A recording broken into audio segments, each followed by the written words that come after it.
កំព្រិចនេះអសោះចាំខ្ញុំនាំអ្នកទៅមើលភាពអស្ចារ្យនៃវិទ្យាសាស្ត្រចោះរំតូចមួយនៅលើគុំរបស់វារួចដល់ទីទីរបស់ដងទឹកវានឹងបញ្ចេញមកក្រៅព្រាមនេះហើយជាគោលការណ៍ទុំនៃក្របដៃបងម៉ាណូយកម្រាមដៃពីរមកដកខ្ទឹមស្ទេកពីរបីដងលោកអ្នកអាចយកផ្នែកលើនៃសុទ្ធបានយ៉ាងងាយស្រួលនេះហៅថាកម្លាំងទឹកទឹកយកពីឡាសែទៅបញ្ចាំឆ្លងកាត់ទឹកគឺគ្មានពលិចាំឆ្លងកាត់តតែសោះតែបើអ្នកសាកទឹកដោះគោពីរបីដំណាក់ចូលក្នុងទឹករួចយកចង្កេះមកគោវាអសោះអ្នកនឹងឃើញមានខ្សែបន្តពលិចាំឡើងយ៉ាងច្បាស់នេះហើយជាបាតុភូតថែងដល់ទៅបានចុះបើអ្នកគ្រឿងតាមទៀមតាមត្រូវធ្វើម៉េចគ្រាន់តែដាក់អង្ករបន្តិចចូលក្នុងកែវរួចចាក់ទឹកស្អាតចូលក្នុងបរិមាណល្មមហើយប្រេងឆាដែលយើងប្រើសម្រាប់ថ្ងៃបន្តិចទៅរួចដាក់ឈើភៀសជាមួយនៅចាប់កណ្ដាលហើយអុជវាទៅអ្នកនឹងបានទៀនមួយដែលអាចបំភ្លឺបានរហូតដល់ទៅជាង3ថ្ងៃនោះយកសន្លឹកវាមួយសន្លឹកមកបិទលើមាត់ដកតែពេញដាក់ទឹករួចកាត់ពីទឹកក្រោមសន្លឹកវានោះនឹងស្ថិតជាប់មាត់ដកយ៉ាងណានេះគឺដោយសារសភាពបរិយាកាសដាក់កែវមួយនៅពីមុខរូបក្មេងស្រីរួចចាក់ទឹកស្អាតចូលទៅក្នុងនោះអ្នកនឹងឃើញថារូបក្មេងស្រីបែរខ្លួនសង្ខារទៀតបាត់ទៅហើយនេះគឺជាគោលការណ៍នៃពន្លឺចាក់អាល់កុលបន្តិចទៅលើខ្សាច់រួចចាក់ល្បាយស្ករនិងសែនសូដាពីលើនឹងពេលអុជវាទៅអ្នកនឹងបង្កើតបានជាពណ៌របស់ខារ៉ាអុងដ៏អាចកំបាំងនិងបុរាណចាក់ទឹកខ្មេះចូលក្នុងកែវ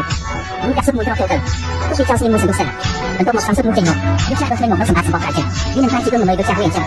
យកស្ករគ្រាប់ពណ៌ដែលញ៉ាំមិនទាន់អស់មកទៅវាជារបងស្មារតីនៅលើចានរួចចាក់ទឹកក្តៅមួយបន្តិចទៅចំកណ្ដាលចានអ្នកនឹងឃើញជាតិពណ៌រលាយចូលក្នុងទឹក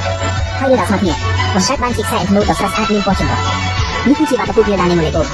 ក្នុងចំណោមកែវទាំង4មានតែកែវតែមានកម្រិតទឹកនិងស្មារតីទេតែធ្វើឲ្យទៅខែបានចែកទឹកឲ្យស្មារតីក្នុងកែវទាំង4បានគ្រាន់តែយកទៅយកវាតែបានមកដាក់ជាប់គ្នារវាងកែវមួយទៅកែវមួយទៀតអ្នកនឹងឃើញថាទឹកក្នុងចាក់បំពេញកែវទាំង4ឲ្យស្មារតីដែលស្វ័យប្រវត្តិនេះគឺជាគោលការណ៍ស៊ីផងរបស់ទឹកស្ករកៅស៊ូដែលទឹកតែពេញមកកំប៉ុនអាទៅវាជួយពុតវាឲ្យចេញជារាងកង់ស្រួលហើយជួយពេលវាមិនទាន់រឹងយកផ្លែដុំមកពុតទៅពីលើវាទៅមិនគួរឲ្យជាសោកថាសម្បកដុំទៅជាយ៉ាងនេះនេះហើយជាធម្មពលនៃវត្ថុដែលមិនមែនយូរនឹងឃើញបន្ទាប់តែនៅក្នុងរយៈពេលកាត់ចាស់ហើយវានឹងរលាក់ឡើងលើទឹកក្រោមតែបើដាក់នៅក្រោមពន្លឺថ្ងៃខ្លាំងវិញវានឹងរលាក់ជារលកទៅវិញនេះហៅថាផលប៉ះពាល់ចាស់មួយយកសោពីមកជំរិនដោយសរសៃលូស្ដាយរួចដាក់អត់ទៅនឹងពោពុកនឹងដកនៃក្នុងពេលនេះអ្នកនឹងធ្វើបានកម្មវិធីកាត់ស្នោដែលកម្ដៅអគិសនីមួយទៀតនេះអាចលើឆ្លងរេស៊ីស្តង់អគិសនីចាក់ស្ករបន្តិចចូលក្នុងទឹក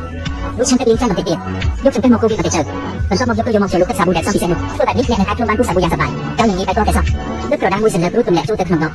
រួចយកស៊ុបស្ងោរដែលបោះសម្បកហើយមកដាក់លើមាត់នោះស៊ុបនោះបែរជាទៅដបមួយលិតចូលទៅក្នុងបាតចង់មកចង់យកស៊ុបនោះចេញមកវិញទៅធ្វើម៉េចគ្រាន់តែចាក់ទឹកក្តៅពីលើបាតដបទៅដបនោះនឹងជាស៊ុបចេញមកវិញទៀតនេះគឺដោយសារសភាពខ្យល់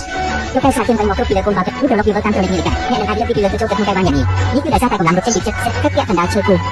រួចវាឲ្យចេញជារឿងទៅក្នុងវីដេអូបន្ទាប់មកសាក់ទឹកស្អាតបន្តិចទៅចំកណ្ដាលឈើគូទាំងនេះនឹងសន្សំបន្តមកគិតគ្នាបង្កើតបានជារូបថៃតាមចុងអ្នកសាបន្ទាប់ពីការឈើគូហើយយកវាមកមួយជាមួយទូក្នុងក្រដាសលើនេះច្របាច់ចូលខាងលើឲ្យរូបដាក់វានៅលើជើងគុំរបស់យកដៃគេមកអត់វាទៅអ្នកនឹងអាចធ្វើការបានបង្ហោះមកកែគុំរបស់ហើយមិនต้องយកចង្កាឲ្យរបស់កំប៉ុងដាក់ការលើធ្វើម៉េចគ្រាន់តែប្រើចង្កេះមួយដើមមកដល់ខាងត្រង់កន្លែងបាត់ឲ្យលឿនពីរបីដងកំប៉ុងគោលការណ៍នឹងរបស់ចំណងខ្លួនឯងទៀតនេះគឺដោយសារកម្លាំងទឹកយកញោមមកវាមាត់ដកទេតនោះគឺឃើញគូឆាតអ្វីទៅតែសោះប៉ុន្តែគ្រាន់តែចាក់ទឹកបន្តិចចូលក្នុងដបរួចវិញម្ដងទៀតមើលទឹកកែវនោះនឹងបែកចិត្តទៀតនេះហើយជាបាតុភូតសម្ពាធទឹកបោកហើយហាមរ៉េតក្រដាសមួយសន្លឹកមិនអាចត្រូវទម្ងន់វត្ថុអ្វីបានតតែសោះ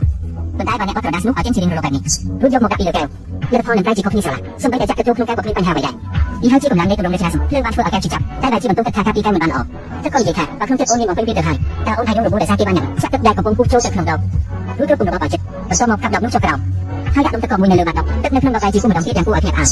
យកសំពីមកខ្វាញ់គ្នាឲ្យជាប់រួចយកឈើចាក់មួយមកកាត់ចាប់បណ្ដា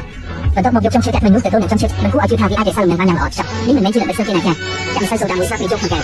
រួចចាក់ទឹកក្នុងបរិមាណស្មើចូលទៅវានឹងបង្កើតបានជាស្នាដៃកម្លាំងមួយប្រភេទតែយើងយកវាទៅបាយទៀនដែលកំពុងឆេះអណ្ដាប់យើងនឹងចូលរួចទៅយ៉ាងយូរនេះហើយជាគោលការណ៍នៃបង្រួបបង្អភិធិបន្ទាប់ឲ្យកូនលេងតែយើងគឺសាស្ត្រប្រយោជន៍គួរតែមកកំដៅកូនលេងចាស់ពីសាស្ត្រជាយ៉ាងនេះទៅដល់ជា